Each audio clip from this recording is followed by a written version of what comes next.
여러분 안녕하십니까? 새롭게 하소서 김학중 목사입니다.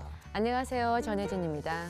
요즘 한류 열풍이 대단하죠. 특히 가까운 나라 중국에서 이 한국에 대한 인기가 대단한데 그래서 이 한국을 찾는 중국인들이 점점 많아지고 있다고 합니다.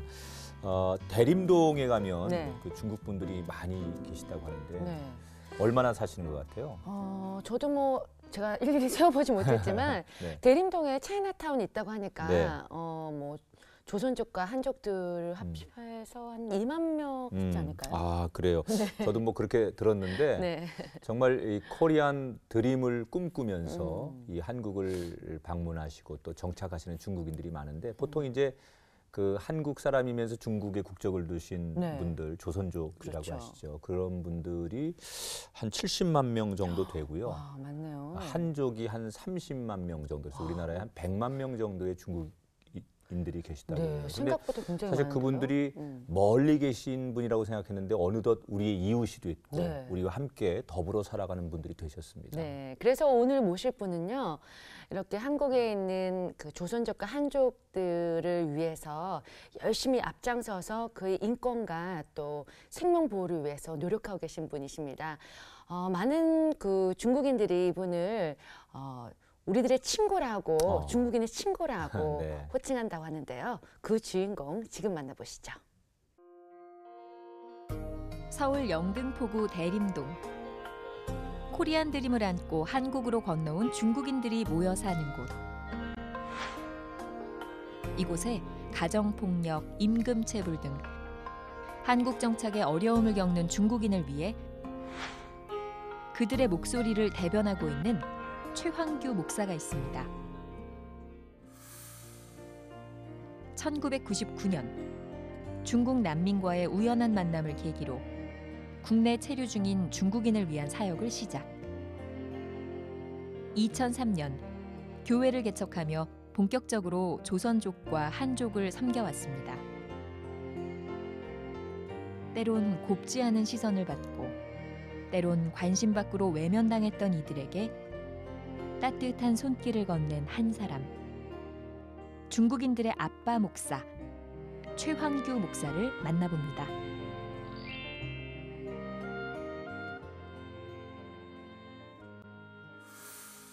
네, 어서 오세요 목사님. 어서 오세요. 반갑습니다. 중국인들의 따거, 따거가 형님이고 형님. 빠빠 무스. 그 뭐예요? 아빠 목사님, 아버지 목사님. 그렇게 불려지는 우리 목사님 최황규 목사님. 어서 오세요. 반갑습니다. 우리 시청자분들께 인사를 직접 좀 해주세요. 저는 99년부터 우리 중국인 또 조선족과 함께 또 한족과 함께 이렇게 사역을 해온 서울 중국인교회 최황규 목사입니다. 지금 교회 성도님들과 함께 중국에서 많은 동포들이 또 보고 계실 거란 말이에요. 이왕이면 중국어로 다시 한번 인사해 주세요. 亲爱的中国人弟兄姊妹们大家好. 사랑하는 중국인 형제자매 여러분 안녕하십니까? 진싱진이 아이주 니더션 마음과 뜻과 정성을 다해 너희 주 하나님을 사랑하십시오. 아이니는 알아요. 사랑이죠. 굉장히 좋은 얘기셨어요. 이제 목사님은 중국인하고는 뗄 수 없는 이제 그런 분이 되신 것 같아요, 보니까. 그런데 원래부터 이 중국과 깊은 인연이 있으셨던 분인지. 전혀 그렇지 않습니다. 그러세요? 제가 뭐 꿈을 갖고 이런 거 한 건 아니고. 뭐 저희 어렸을 때야 뭐 친구들하고 놀면서 띵호하 비단장서 왕서방 요 정도 불렀어도 전혀 그런 적이 없었어요. 그러니까 중국이라는 나라하고는 뭐 이렇게 특별한 관계가 있거나 뭐 가서 살거나 그런 적은 없었는데. 없었습니다. 화교도 아니고 순수 한국인. 그걸 확실히 확인을 해야 됩니다. 제가 듣기로는요, 목사님 그 어린 시절 형편이 좀 어려우셔서 학교를 진학하기가 좀 힘드셨다고. 그래서 중학교 입학하기도 힘드셨다고. 아마 6.25 전쟁 전후로 우리 민족의 희생, 참 풍비박산한 분들이 많죠. 저희 아버지 같은 경우도 여주에서 큰 땅 소유한 지주였고 한학자였는데 제일 큰 형님이 그 경성제국대학 법학과 나와서 공산주의 사회주의를 통한 민족 개방, 민족 통일을 꿈꾸고 월북했습니다. 그러니까 졸지에 우리 집안이 이제 완전 빨갱이 집안이 돼서 그때는 막 그렇게 그렇게 하는데 가족 보여주죠. 하나만 네. 6.25 전쟁 발발에 인민군의 학살이 있으니까 여주에서 뭐 빨갱이 집안 다 죽여야 된다 그러니 어허. 아버지가 의정부로 이제 숨어드는 거죠. 네. 생명의 이유를 느껴서. 그리고 그 시대의 고통을 못 참고 제가 5살 때 이제 돌아가시니까 집안이 갑자기 주저앉았습니다. 저런. 그렇죠. 그래서 이제 어머니가 저희들 키우느라고 고생이 많으셨죠. 그러면 그 학교는 어떻게 입학하게 되신 거예요? 초등학교 졸업하니까 중학교로 가야 되는데 네. 갈 수 있는 형편이 안 되는 거예요. 네. 친구들은 다 가는데 그래서 참 앞이 캄캄했었는데 그 당시 그 시골에 그 성결교회 한 목사님이 계셨는데 제 소식을 듣고 저희 집에 오셔서 그 정부가 인가한 학교는 아닌데 미션 스쿨이라고 있다 중학교. 비인가 학교로. 예, 그래서 뭐 준해농업기술학교라 그래요. 네. 거기 가서 공부할 생각이 없냐. 오. 저는 뭐 정말 감격이었죠. 네. 공부만 할 수 있다면 네. 뭐 미인가든 비인가든 가서 그래서 공부하게 됐습니다. 목사님이 참 고마웠습니다. 그래서 이제 중학교는 입학은 하셨던 거예요? 예, 했죠. 뭐 교모도 다르고 뭐도 다르니까 친구들이 좀 놀리기도 했는데요. 저는 너무 공부하고 싶기 때문에 공부를 최선을 다해서 했던 기억이 납니다. 그 중고등학교 시절에 공부는 이제 그렇게 시작을 했지만 신앙생활은 어떻게 하셨습니까? 저는 이제 초등학교 때 친구들이 성탄절 가면 뭐 사탕도 주고 먹을 것도 주고 그런다 그래서 몇 번 따라간 적이 있었는데 네. 중학교가 미션 스쿨이니까 매일 예배 드리고 성경 보고 하다 보니 그때 제 마음속에 하나님에 대한 인식이 이제 싹이 텄고 네. 또 하나님을 제대로 이제 인식을 하게 됐고 그때부터 의식을 가진 하나님 신앙을 했다 생각이 드네요. 중학교 때부터. 예. 그래서 매일 기도하고 성경 보고 공부하고. 굉장히 열심히 하셨던 것 같아요. 목사님 말씀대로 잘 따랐죠. 기도부터 하고 공부하고 성경부터 읽고 공부해라 그래서. 그래서 그러면 중고등학교 시절에 성경을 굉장히 많이 보셨다고 들었는데. 중고등학교 고등학교 졸업할 때까지 제가 성경을 26번을 읽었어요. 사실 10대 때 그렇게 읽기가 쉽지 않잖아요. 그럼요. 네. 그 목사님 말을 잘 따랐습니다, 제가. 아니 그러면 신앙도 공부도 정말 우등생이었다고 들었습니다. 정말 그 꼬리표가 있었대요. 꼬리표가. 신학교에서 유명한 전설이었다고 들었는데. 전설. 예. 주먹? 수석. 주먹? 네. 아니고 수석? 수석. 오, 공부로. 네. 제가 뭐 장로의 신학대학 신학과도 장학생으로 들어갔고요. 네. 야, 그 장신대. 신대원도 수석, 네. 대학원도 수석, 와. 뭐 장학생 이렇게 다녔죠. 제가 지금 갑자기 감사한 생각이 드네. 목사님하고 같은 신학교를 안 다닌 거에 대해서. 이야. 그러면 굉장히 공부를 열심히 하셨네요. 쑥스럽지만 뭐 지난 일이죠. 그러니까 중학교를 사실 어떻게 보면 비인가 학교를 간 거잖아요. 검정고시를 이제 통과해서 아하. 경기 북부 최고 명문인 의정부 고등학교 이제 진학을 했고. 네. 그랬습니다. 아니 근데 거기서 수석할 정도면 예.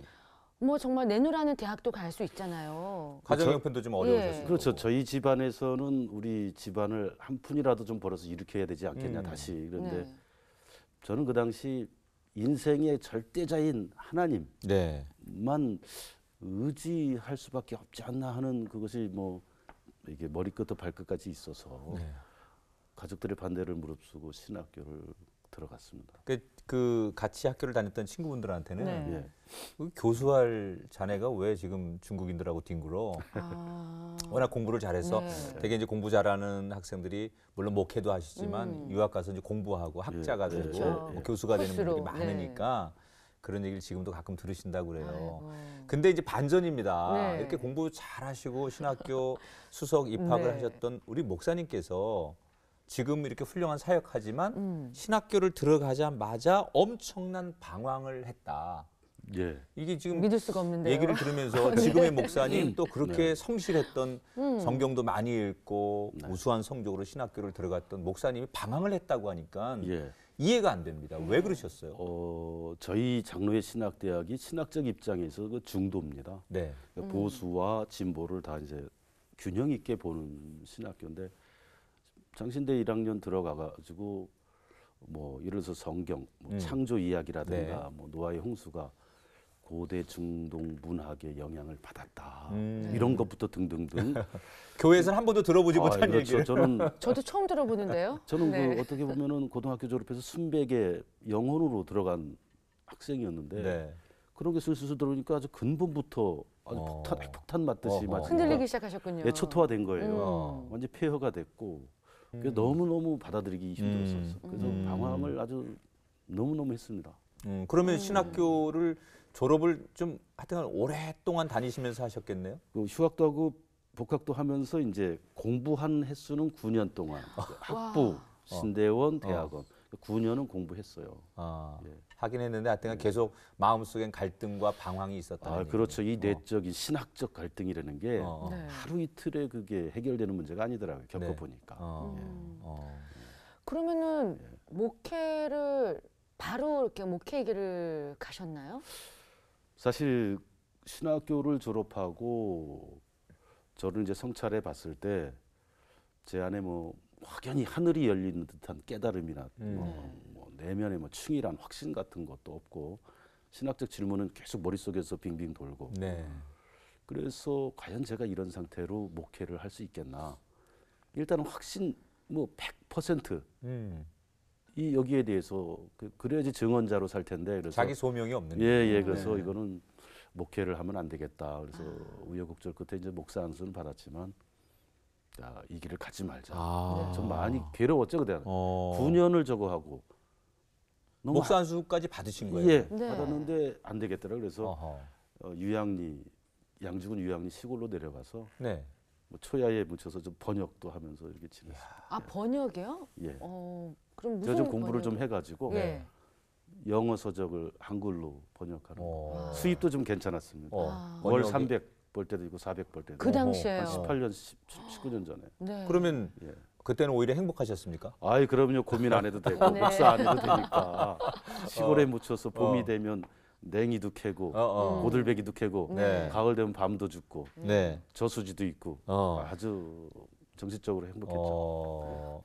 지금의 이제 최 목사님이 중국인과 함께 뗄 예. 수 없는 이제 사역을 하고 계시는데 아주 결정적인 계기가 저희가 듣기에는 어떤 중국인 한 분을 만나심으로 인해서 목사님이 초에 묻혀서 번역이나 하고 난 행복해 이러고 살던 예, 예, 목사님이 예.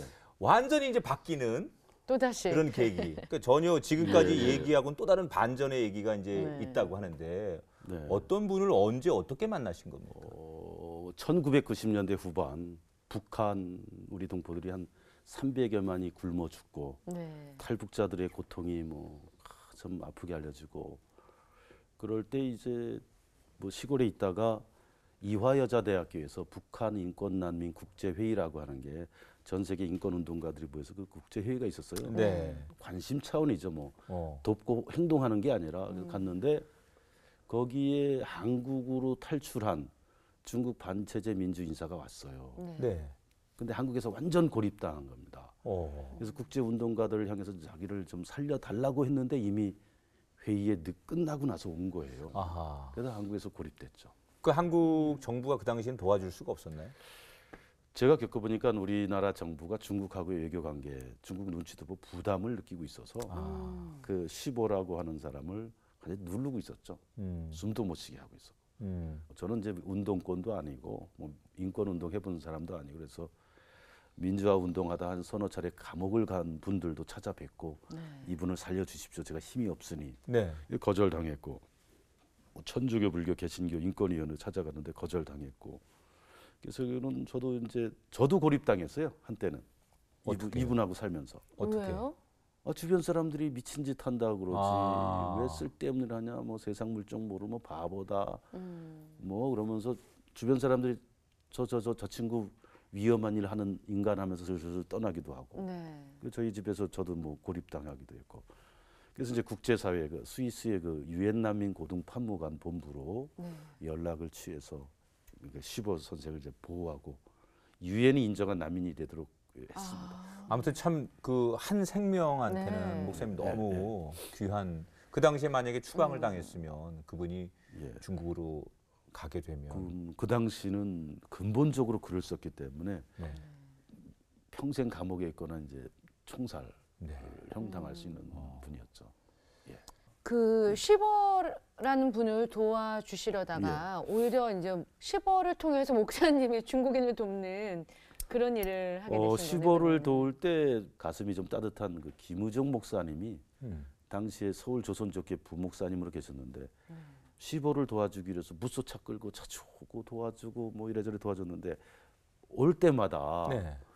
그 당시 조선족 동포가 불법 체류자로서 이제 막 추방당하고 있었잖아요. 네. 너무 그들의 비명 소리가 들리니 황규야 같이 좀 하자 볼 때마다 그래서 거절했습니다. 왜냐하면 제가 목사에게를 갈 자격도 안 되고 하도 방황해서 가지도 않기로 했고 그래서 근데 볼 때마다 그러니까 이게 마음에 부담이 좀 되더라고요. 네. 그래서 이들을 놔둬야 되는 건가 하는 생각이 들어서 많은 생각 끝에 고민 끝에 조선족의 그 고난에 동참하게 되었습니다. 그럼 처음 그렇게 목회를 하시는 곳이 어디예요?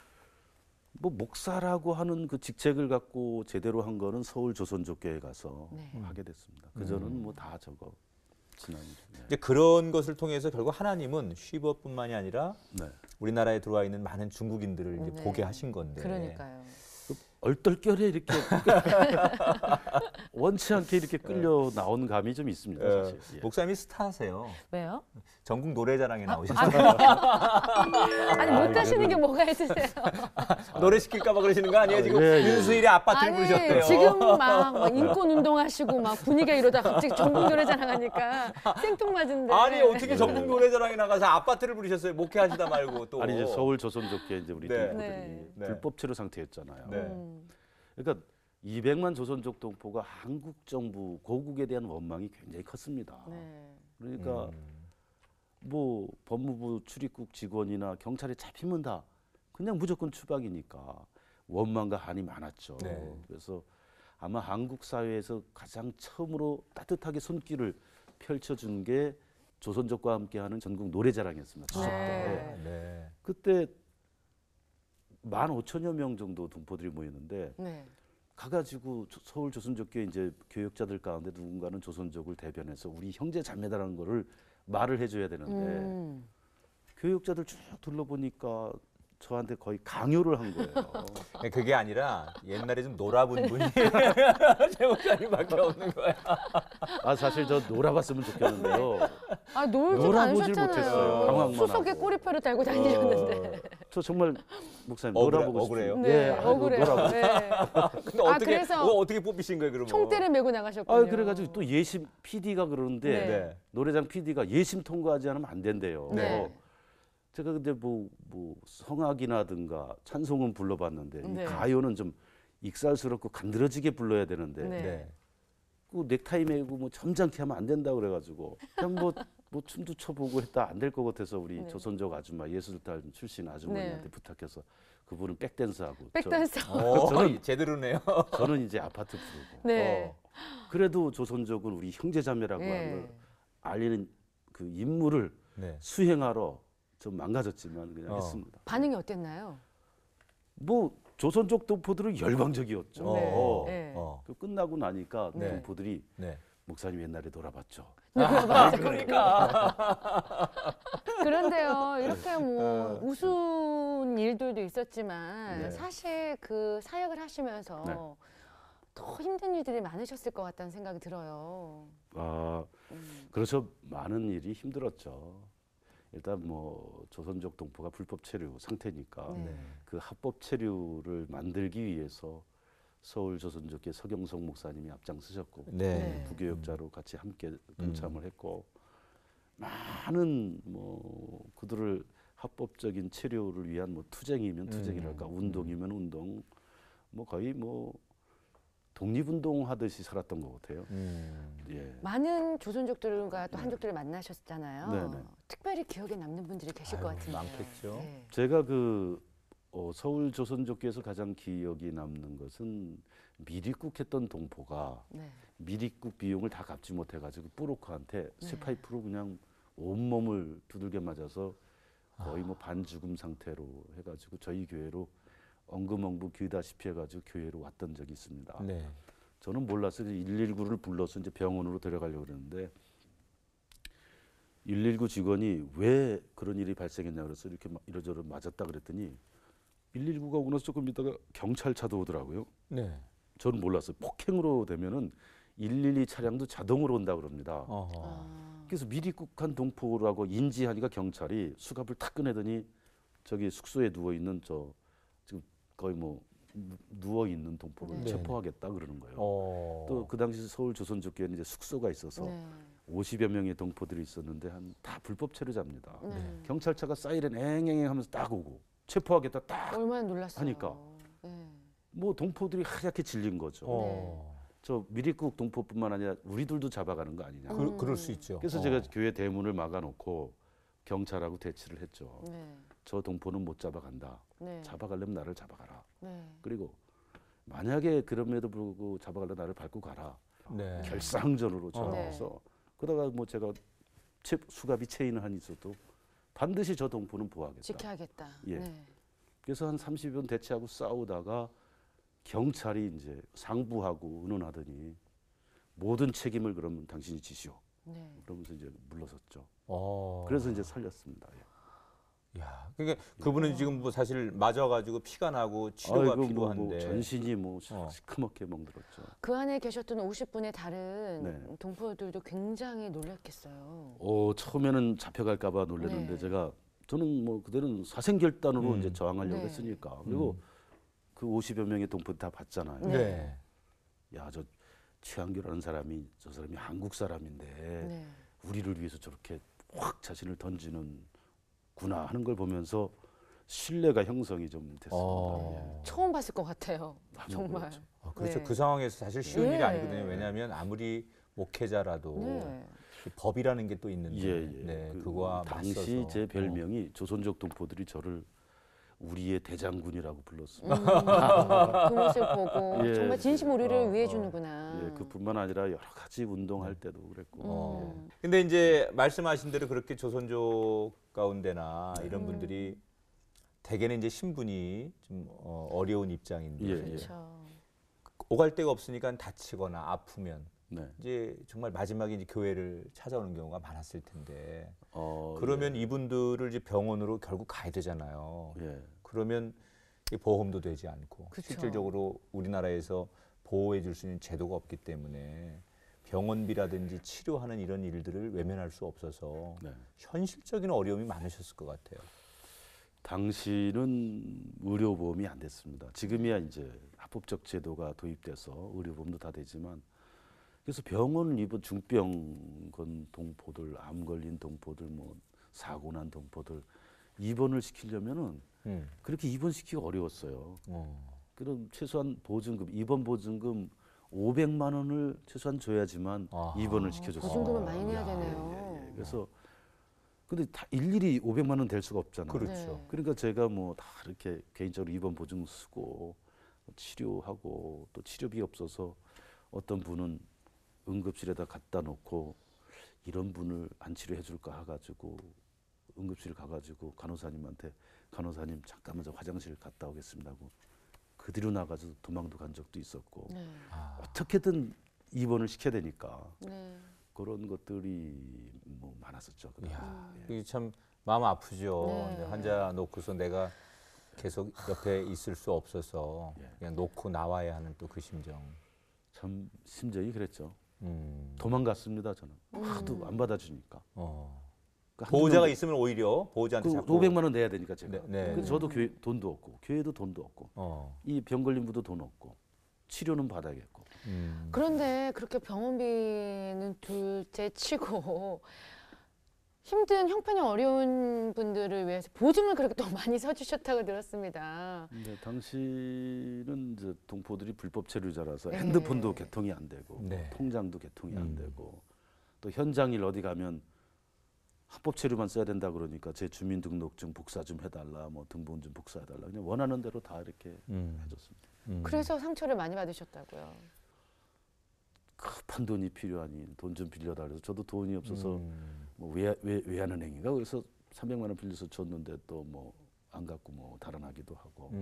뭐 이런 거를 그냥 이렇게 뭐 정말 그런 예. 지금의 에피소드처럼 네. 얘기하시지만 근데 저는 그 조선족을 위해 갈 때 제 자신을 다 그냥 우리 동포를 위해서 바치려고 했기 때문에 뭐 그냥 한번 이렇게 스쳐 지나가고 겪는 걸로 뭐 그렇게 느꼈습니다. 분노하거나 화내거나. 그러니까 또 지금도 그 사역을 하실 텐데 난 목회를 안 하겠다고 그렇게 발버둥 치시고 도망 다니시던 분이 결국 이제 조선족을 위해서 목회를 하시다가 이제는 아예 중국인을 돕는 목회자가 되셨습니다. 이제는. 자, 왜 중국인 한족을 돕는 목회를 하시게 된 건지. 우리 조선족 동포들이 동북 삼성에서 살면서 주류 민족인 한족으로부터 굉장히 멸시 무시를 당했습니다. 이건 우리가 상상할 수 없는 일이죠. 심지어 일제 시대 때는 만주에 사는 우리 조선족을 향해서 조선인을 향해서 한족들이 일본의 개들이다. 그래서 집단 학살한 적도 있고 또 농사를 지으면 한족들이 그걸 뺏어가요. 조선족이 항의를 하면 낫으로 조선족 동포의 목을 잘라 죽이기도 하고 뭐 심지어 조선 놈이 조선 땅에 살지 왜 중국 땅에 사냐 이런 얘기를 듣다 보니까 한국에 오니 고국 아닙니까? 그러니까 한족들 향해서 너희들도 한번 우리가 한이 맺혔군요. 당해봐라. 그게 있어요. 민족 감정. 그러니까 관계가 역전된 거죠. 하루아침에 쌓인 게 그렇죠. 아니라. 올해도. 그러니까 조선족이 이렇게 또 이렇게 한족을 그걸 보니까 제가 봤을 때 한족은 마치 한국인한테는 좀 떼놈 소리 듣고 조선족한테는 또 뭐 눌림당하고 멸시당하고 그 안 되겠다 저렇게 두면 그 목자 없는 양 같잖아요. 그래서 제가 그들을 위해서 교회를 세우게 됐습니다. 아 그래서 그래서 그 정말 한족들을 위한 첫 그 서울 중국인 교회가 세워진 건가요? 그래서 가리봉동에 이제 제가 돈이 없어가지고 쪽방을 하나 사무실로 쓰고 예배당도 없이 시작을 했습니다. 그게 몇 년도? 2003년도 9월에 시작했습니다. 그럼 지금 교인이 어느 정도 되시나요? 저희 교회를 거쳐간 한족은 한 뭐 그동안 한 5천여 명 되고. 근데 뭐 다 이렇게 도움 받고 또 가기도 하고. 그렇죠. 한 100여 명 정도 되는데 주일날 출석하는 교인들은 이분들이 주일마다 쉬지를 못해서 뭐 30명일 때도 있고 40명일 때도 있고 50명일 때도 있고 이렇게 좀 작은 공동체입니다. 그런데 놀라운 거는요. 정말 그 중국인들이 스스로 헌금을 해서 또 교회를 세웠다고 들었습니다. 가리봉동이 이제 재개발 계획이 발표돼 가지고 저희가 이전을 할 수밖에 없었는데 저는 사실 수중에 든 뭐 돈도 없고 그래서 대림동에 좀 예쁜 예배당이 하나 나왔어요. 한국 교회였는데 한 7,600만 원이 들었어야 돼요. 뭐 보증금, 뭐 시설비 등등. 근데 저는 뭐 안 되는 거죠. 돈은 없으시니까. 그러니까 우리 중국인 교인들이 보고서 한번 그 구경 갔었습니다. 근데 뭐 저한테 덕담으로 해 목사님 걱정 말라 우리가 하겠다. 여러 명이 와서 그러는 거예요. 그래서 무수 부용단신 워먼 능 깐탕 목사님 걱정 말라 우리가 감당할 수 있다. 그래서 저는 덕담인 줄 알았어요. 그래서 뭐 말이만 해도 고맙다 그랬는데 한 주 지나니까 한족 교인들이 전체가 오는 거예요. 할 말 있다. 무슨 말이냐 그랬더니 걱정 말라는 거예요. 목사님 우리를 한족을 해서 일하다가 뭐 모욕도 당하고 수치도 당하고 뭐 그러다 보니까 우리가 감당하겠다 그래서 다 해가지고 한 6천만 원을 우리 교인들이 헌금했어요. 그래가지고 이제 큰 돈이잖아요 그분들에게는. 부족한 거는 이제 도림교회에서 지원을 해주셔가지고 정말 그분들이 자립해서 십시일반 헌금에서 세워진 다 뭐 어렵게 힘들게 일하는 얼마나 귀한 돈이에요. 그러네요. 저는 놀랐습니다. 그러니까 제가 듣기로는 한국 뭐 국내 뭐 선교 역사상 이런 일이 처음이다 뭐 이런 얘기도 옆에 분들이 중국 선교를 해봤던 분들이 하더라고요. 그렇습니다. 아니 말씀하신 대로 정말 이 중국인들을 위해 사역하시면서 참 별의별 일을 다 겪으셨는데 생명의 위협을 느꼈다고 하셨는데 뭐 예를 들어서 뭐 2008년도 북경 올림픽 성화봉송 한국에서 했잖아요. 근데 시민단체들이 중국은 인권이 없는 나라인데 어떻게 중국이 야만 국가에서 올림픽을 개최할 수 있느냐 시민단체들이 반대했을 때 만여 명 정도의 중국인 유학생들이 모여서 강목 들고 난동을 부린 적이 있습니다. 한국 사람 막 두들기고 호텔까지서 뭐 깨부수고 한국인들이 열이 나죠. 그때 뭐 저희 교회 담벼락에 떼놈 교회 문 닫으라. 불질러 부리겠다. 떼놈 교회 목사 양반 민족 반역 행동 하지 마라. 이야. 뭐 이런 것도 있고 뭐 화난 성난 시민들이 뭐 문 걷어차고 확 들어와서 뭐 폭행을 하려고 했었고 또 결혼 이민 여성들이 한국인하고 결혼하잖아요. 네. 남편들이 심하게 때려가지고 도망나면 저희 교회 보호하면 네. 남편들이 알고 찾아와요. 네. 뭐 죽이겠다 뭐 여러 차례 맞을 뻔했는데 하나의 에피소드가 있다면 예배 끝나고 한 20명 중국 여성들이랑 여전도회 회의를 하고 있었는데 네. 남편이 부인을 그렇게 때려놓고 부인을 찾으러 왔는데 네. 부인이 옆에 우리 교회에 있었어요. 네. 그러니까 이런 말 방송에도 해도 되는지 모르겠는데 2년 네가 어디를 도망가? 너 2년 여기 있었네. 2년을 이렇게 도와주는 목사 XX 하면서 너 나한테 죽어봐라. 달려들어서 무지막지하게 절 때리려고 했는데 네. 전 20명의 중국 여성들이 도망갈 줄 알았습니다. 네. 예, 그렇죠. 근데 이 20명의 중국 여성들이 네. 그 남편의 팔을 잡고 뭐 몸을 잡아가지고 그러니까 또 이 남편이 이 중국 여성 막 밑바닥에 내동댕이 치면 또 이 여성들이 울면서 다시 달라붙어 팔 잡고 다리 잡고 그 중국어로 뿌싱 안돼 한대면 달라붙고 30분을 그러니까 이 남자도 진이 빠진 거예요. 네. 저기서 안 맞았습니다. 네. 이야. 저 그때 감동했습니다. 원래 왜냐면- 중국인들은요 남의 예. 일에 간섭 안 하는 게 예. 하나의 그 룰이잖아요. 저 예. 무서워서 다 도망갈 줄 알았어요. 이 여자들이. 네네. 근데 저를 지키려고 목사를 보호하려고 자기들이 내동댕이 치면서도 또 달려들면서 그때 제가 속으로 생각했습니다. 야 이제 진짜 관시 중국인과의 관시가 형성된 거 아닌가 그런 생각이 들었습니다. 마음이 통하는 거죠, 이제. 네. 예, 참 이렇게 전 눈물 나더라고요. 감동이었죠. 이제 저희가 그 방송 처음에도 그런 말씀을 드렸는데 네. 어느덧 그 중국인들이 우리 사회에 네. 우리가 하는 사이에 너무 많이 들어와서 이제는 정말 한 이웃이 되고 네. 또 한 동포처럼 살아가는 그런 세상이 됐습니다. 그리고 그렇죠. 앞으로 이런 일은 더 많이 가속화될 거라고 예, 생각이 그렇죠. 되는데 이제 오늘 방송 보시는 많은 분들에게 우리 중국 사람들을 앞으로 어떻게 대해야 될까? 많은 선입견도 있고 오해도 있고 네. 또 잘 그동안 사귀지 못한 그런 부분도 있는데 오늘 방송을 통해서 예, 우리가 예. 중국인들을 어떻게 대했으면 좋겠다 이런 말씀 주시면 좋을 것 같아요. 경험이 많으시니까. 제가 올해로 한 17년 차인데요. 네. 17년 동안 중국인과 함께 이렇게 같이 지냈는데 일단은 중국인에 대한 은연중에 우리 한국인의 그 우월 의식이 좀 있는 거는 현실이고 또 그들을 단지 이제 노동자, 종업원으로 보는 의식이 이제 팽배하죠. 그래서 저는 우리 신앙인들이 기독교인들이 조선족 동포든 한족이든 또 유커든 단순한 노동자로 볼 게 아니라 우리가 함께 해야 될 이웃 네. 또 복음을 전해야 할 이웃으로 보고 사랑으로 감싸 안고 그럴 때 복음을 전하는 효과가 크다. 그리고 또 이들이 한국으로 흘러온 황하의 물결 아닙니까? 네. 100여만 명, 유커도 한 600만 명 되고 또 전 세계 황하의 물결이 뭐 파도치고 있는데 이들이 복음을 싣고 다시 중국으로 가면 그렇죠. 복음의 불씨가 대륙에 퍼뜨릴 수 있는 네. 좋은 기회도 되고 네. 그다음에 또 한국에 사는 100만 명의 중국인들은 한국을 총체적으로 경험하기 때문에 어떤 한류의 전도사 역할도 할 수 있고 그렇죠.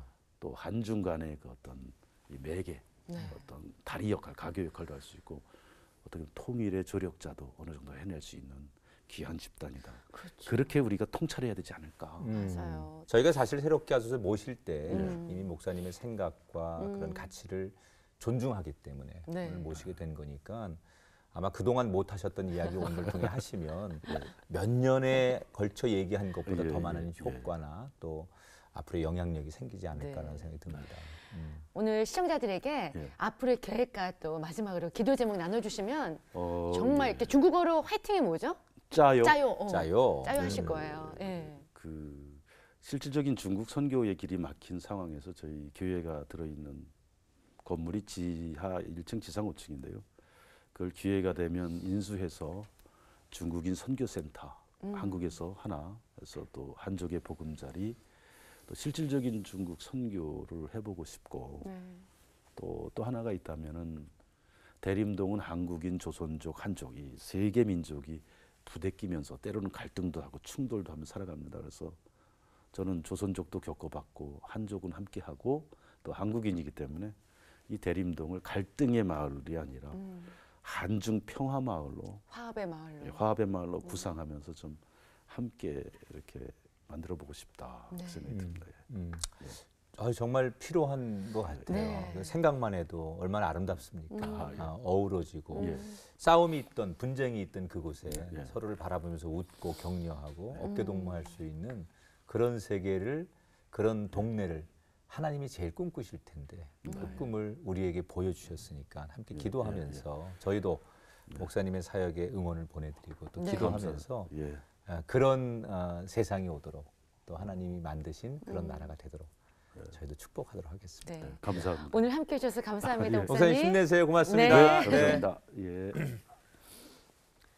네, 오늘 최 목사님과 말씀 나누면서 그런 생각이 들었어요. 우리는 한족과 조선족에 대해서 어떤 편견을 갖고 있었는지 돌아보는 시간이었는데요. 하나님 보시기에는 정말 그들도 사랑스러운 자녀들일 것입니다. 우리가 예수님의 마음을 품고 그리스도인이라면 그들을 예수님의 사랑으로 품어야 되지 않을까 하는 생각을 해봅니다. 네, 오늘 목사님 말씀 들으면서 아버지의 눈은 어디에 가 있을까? 주님의 시선은 어디에 가 있을까? 화려한 조명을 받으며 있는 이곳이 아니라 오히려 울고 있는 조선족 또 한족, 그리고 정말 무릎 꿇고 있고 하나님을 진실로 부르고 있는 그 사람에게 주님의 시선이 가 있을 텐데 우리가 그 눈으로, 그 마음으로 세상을 봤으면 좋겠다라는 회개의 마음과 또 한편의 도전의 마음을 동시에 가지면서 그 마음을 여러분에게도 전해드립니다. 함께 주님의 눈으로 세상을 보는 따뜻한 한 주간이 되었으면 좋겠습니다. 네. 새롭게 하셔서 저희는 다음 시간 다시 찾아뵙겠습니다. 고맙습니다. 프로그램에 참여하신 분들께는 제이손 진공젓가락에서 제이손 수저 세트를, 명가 김에서 김 선물 세트를, 뉴랜드 알로에에서 에르플의 기능성 화장품 세트를, 고추냉이 전문기업 주식회사 브니엘 월드에서 와사비야 생활용품 세트를 드립니다.